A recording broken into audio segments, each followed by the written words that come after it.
everybody, welcome to Money's No Object. I'm your host, Dylan Howell. This is episode number 466 of our YouTube channel and podcast, and I cannot be more excited to continue sharing with you guys personal finance topics that I think can be useful for you in your long-term financial journey.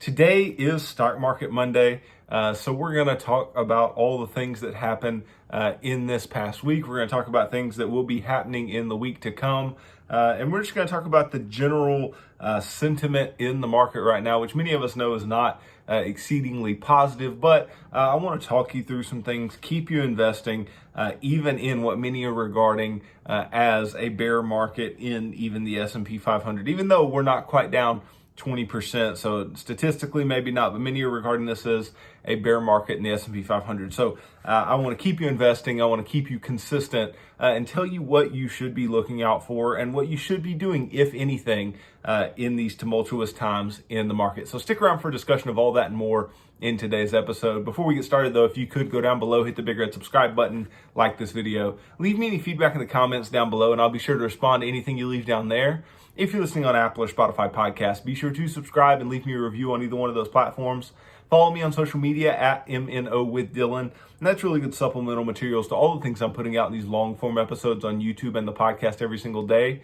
Then if you need somebody to help you to build a financial plan and keep you accountable to that plan over the long term, then I can do that. Just DM me on any of the major social media sites and tell me that you are interested in financial coaching sessions, and you and I can begin working together, pushing towards your long-term financial goals and ultimately pushing you on towards long-term financial freedom, which is what I hope for every single individual who's watching or listening to this show on a day-to-day basis.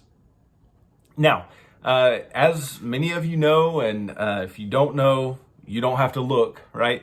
But the market is not doing well, right? What we have seen out of the stock market as of late is a lot of negativity.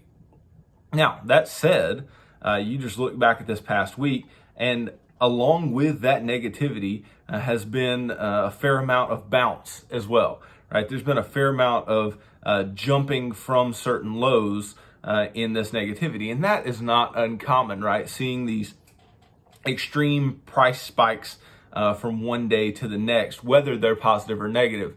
I think I heard a stat, maybe not super recently. I don't want to completely misquote it, but it had to do with the magnitude of gains and losses in the stock market in bear markets versus bull markets. And basically it came down to the positive days and the negative days were more positive and more negative in bear markets than they were in bull markets. Basically saying volatility runs both ways in a bear market, right? So don't get too excited when you have a day like Friday when the market jumped 2.4%, but you end up with a week where the market's still down 1.4%. And you just look at the past month, the market's down 8.37%.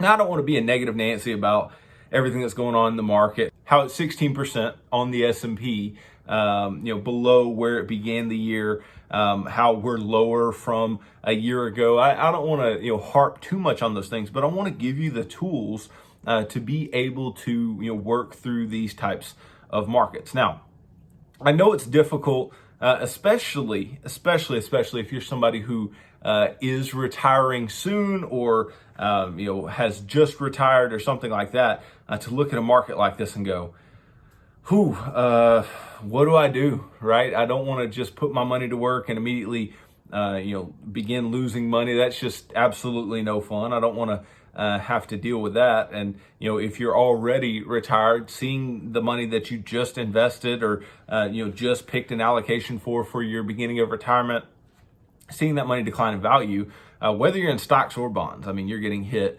substantially early this year. So where do you hide? What do you do, right? And the answer is, for most of those individuals, you do very little, right? I think that if you took the right steps on the front end to select the correct, risk tolerance, the right amount of risk in your portfolio for you and your situation, then you should be able to weather the storm. Look, bear markets happen, corrections happen, but this is not for us to decide, what needs to be traded here or traded there and try to time out a bear market or try to figure out where to get out getting out is just a dangerous game, because you'll hear this from anybody who's got any type of investment experience or investment sense out there, right? They'll say, yeah, you could get out and you could limit your losses. You can 100% do that. And people do that, right? The problem is, when do you get back in? Because the assumption here is that the vast majority of individuals who are retired, are retiring, or just have money invested at all, need that money to grow for them over a long period of time, right? And the classic case at this point are all the people who decided they were selling and they were getting out of the market, during the drop of the financial crisis, and they never got back in. Right, because they were always afraid to see, the knife drop again. They were always afraid that the market would decide it wasn't going to be, correcting in the right direction anymore. That it was going to, continue to fall. What we have to understand is the market goes up way more than it goes down. Right, the market is not just going to cascade downward for years and years on end. Right, you just look at a chart of the S&P 500 over a long period of time, and it's clear what the market does. The market goes up due to the earnings, profitability, revenues of firms in the United States. In the case of the S&P, if you have a broad market world index, whatever, the profitability, revenues of companies all around the world, right? And the ability for these companies to grow. And the beauty of these indexes being that if you don't meet a certain set of criterion, then you do not get in the index in the first place, right?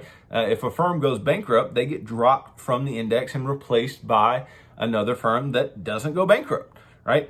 So ultimately, that helps these indexes to continue up and to the right over long periods of time, which is what we want, right? But I know that doesn't help you much when you're sitting here and you're looking, at your first quarter 401k statement and going, man, that was rough, right? Or you're looking at your year-to-date returns, and maybe you had some money invested in some NASDAQ companies, or maybe you were tracking with the NASDAQ index, right? I mean, if you were doing that year-to-date, I mean, you're down over 25%. Again, not to be negative, just to tell you where we're at, right?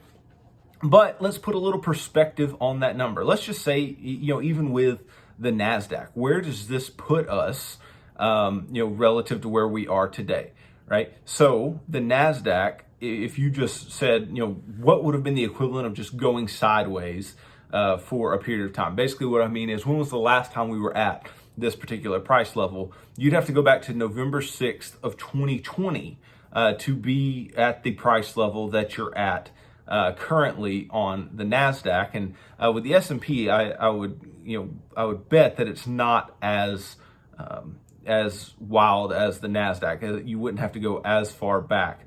I think that's going to end up being correct here. I think, you would only have to go back to April 1st of 2021, right? So ultimately, what are you giving up? A year and a half of returns in this, bear market, in this correction? I mean, it sounds bad. It is bad. It's not fun to give up returns, but you were perfectly happy with the money that you had invested when it was April 1st of last year, or November 6th of 2020. Things were going swimmingly. But when things are going bad, we can only look at the bad, it seems. And then if you back things out even further, I mean, the S&P 500 over 5 years, right, 68.95% return, which, I mean, that's just fantastic, right? And then you go NASDAQ over 5 years, 94.04% return, right? So regardless, if you've been invested for the past 5 years, you should have no care in the world about what's going on today, because it's like, wow, I've made these great returns, right? Yeah, so what? We give a little bit back. So what? We're not in just this raging bull market, perma bull market forever. We're not going to be, right? There are going to be headwinds to economies, headwinds to companies that come along and push us into true bear markets. Not, the COVID bear market that we went into. That was a very, very different thing. I mean, we talk about, peak to peak, basically saying, when did we break back above where we hit at the highest point before the drop. The highest point before the drop was February 14th. We were back above that by August 21st of 2020, right? So that was very, very fast. But this is not the common case of a bear market, right? Of a big drop. Now, let me be clear. The other drops that I'm going to talk about are far larger, right? But let's just think about how long it takes to come back from something like the financial crisis. So I'm just going to pick a date here. I don't know if it's the exact high, all right, but somewhere pretty close. Let's go with September 28th of 07. The S&P was at 1526.75. All right, it took until late February or early March of 2013, right? So 5.5 years to get back to that same level of the S&P 500, right? That's not comfortable investing either, right? That's, I mean, now obviously, like I said, that is a far more drastic bear market than what we've been through. But I mean, we've seen two drops. I mean, we got really close to 20% down intraday on the S&P this past week. So, I mean, you could say we've gotten to 20% down twice in, a couple of years. And that's tough too, right? But the whole idea here is that even though we can see negative returns, even though we can see, some negativity for some period of time, the market comes back. It always has. And as long as American companies around the world, continue to innovate, continue to grow, then you're going to continue to make money in the stock market. Just, it's going to happen. Now, is money going to be as easy with higher interest rates and this, increasing inflation, which, by the way, the rate of inflation ticked down just a bit to 8.3% year over year in the most recent reading, but that was above expectations of 8.1%. So still running hot on inflation. Obviously, the Fed increases interest rates another 0.5%. So we're seeing this ratcheting up of interest rates, which is going to slow the level of growth, at least for some period of time. Might go into a recession. Who knows, right? We've seen some indicators that could be true. But regardless, the long-term data shows us one outcome, one result, one thing that we should do when it comes to our investing life in times like this. And that's just simply keep investing, right? That's just simply keep buying, keep putting money to work, forget what's going on, forget inflation, forget the news, right? Forget everything that everyone says is going wrong and that is the worst thing ever, and simply just keep putting money to work, right? It's very easy to do if you have like a 401k or 403b or some type of employer-sponsored retirement account, because you can just continue to just throw money into it without ever having to think about it out of each of your checks, right? Same thing, even if you open your own IRA or whatever, just have automatic withdrawals from your bank account and never have to think about it and just continue putting money away. Buy the highs, buy the lows. You're buying a lot of lows right now. And guess what? If you have any substantial amount of time to invest, that is fantastic that you buy lows, right? Because again, we've given up 1.5 years worth of returns on the S&P, or excuse me, on the NASDAQ. The S&P, it's about a year of returns, but we've given up those returns. Well, guess what? It's as if you're buying again a year ago or 1.5 years ago, depending on what you're buying, right? So this is a good time to buy. I always say that it's a good time to buy because I believe that, if you believe that the stock market's going to be higher 10 years from now, and you have at least 10 years to invest, which the vast majority of us do, then invest, right? Then put the money to work. I was looking, just the other day, I was looking at, how many negative years have we had? Because, I mean, starting the year where we're starting at 16% down year to date, I saw was the second worst start to a year ever in the S&P, and that was only behind 1932, which, if you know any history, that's, Great Depression time period. So that's a little startling. But then I was like, okay, let's just look in the recent past and see how many negative years have we actually had. Because I know we've had some, big drops, right? We've had multiple corrections. We've had the coronavirus crash. We've had all those things. How many negative years have we actually had? And if you go and look, we have had one negative year since the financial crisis. So I say, from 2009 to today, we have had one negative year, 1 year where returns were negative on the S&P 500, and that was 2018. and the returns were negative 4.38%. And if you just go through the rest of the years, I mean, it's just an outstanding bull run that we had, which is why I tweeted this out the other day. I said, only one negative full year on the S&P since the great financial crisis. Are we all just spoiled? Stop whining and keep buying. And that's how I feel about it, right? Stop whining. Stop, stressing about, oh, the market's going down, I'm losing money.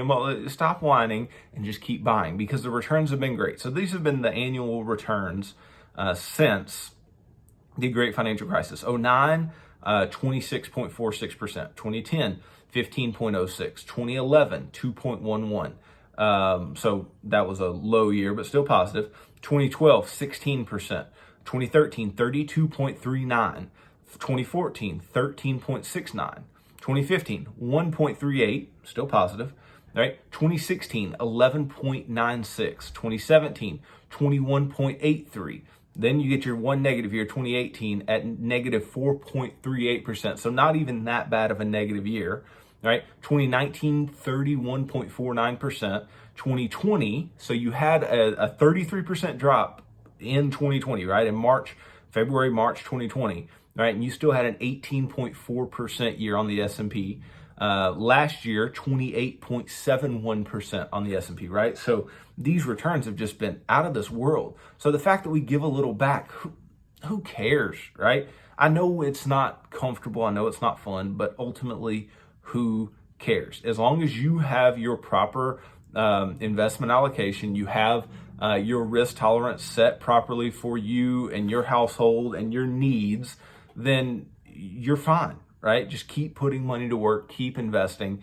And then if you need to take money out for things, and the keyword is there is need, right? Then you can do that from your investments, right? If you're living off them in retirement, then live off of them, right? Again, I know it's not comfortable in retirement to have to deal with negative markets. It's not.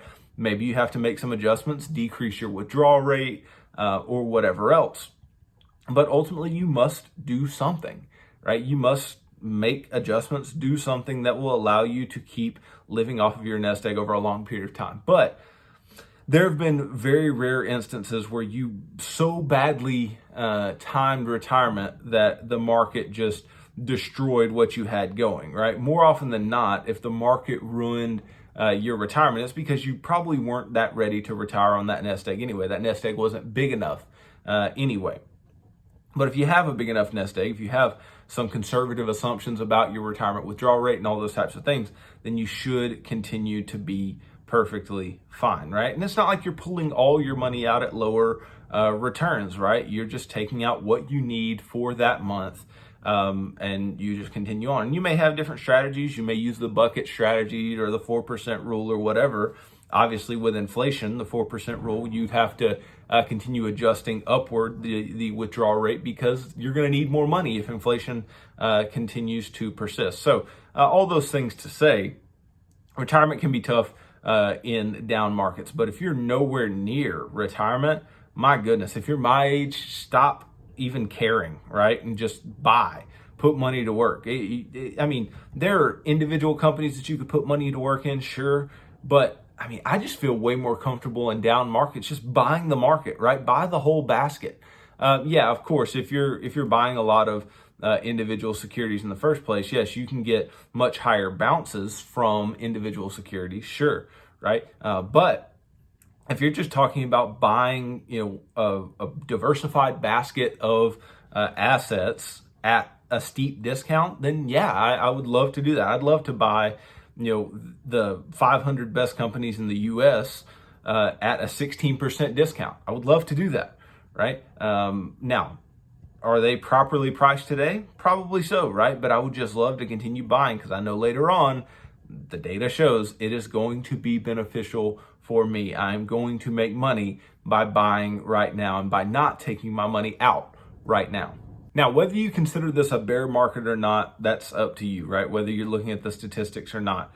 But I thought it would be interesting to go and look at a post from Ritholtz Wealth Management, which they put out some fantastic stuff that talks about recessionary bear markets, right? Bear markets that were, followed by, or there was within them, a recession, right? So the declines are pretty marked declines, right? We're looking here at 39.4% is the average decline of the S&P. The average number of days peak to trough is 390 days, right? So very substantial numbers there. Obviously, the shortest peak to trough is what we saw in the coronavirus crash. And then we've seen some very long, drawn-out peak to troughs, whether it was during the Great Depression or in the 1980s, or you can look back 1973, 1974. Which, the 80s, the 70s are good points to look at for where we are today with higher inflation, increasing interest rates. How long is it going to take for the market to jump back, especially if we do go into a recession? So ultimately, what we see here, yes, can recessionary bear markets be long and be painful? Sure, but they can be fantastic buying opportunities, because we know from looking at all of these, we know that the long-term average return on the S&P 500 has been 10+%, right? We know that there have been great returns, even when you've seen, in the Great Depression, declines of 86%. You've seen, down 40, down 29, down 54, down 20, 28, 36, 48, 27, 19.9, 49%, 57%, 34%, right? All these huge declines have all turned into one thing, and that is fantastic buying opportunities if you have the money to continue to put to work, right? If you get caught up in all the, the negativity, right? If you get caught up in all of the negative things that are being said, then you'll never get off the bench. You'll never buy, and you'll be crippled by the fact that everyone is saying things so negatively, right?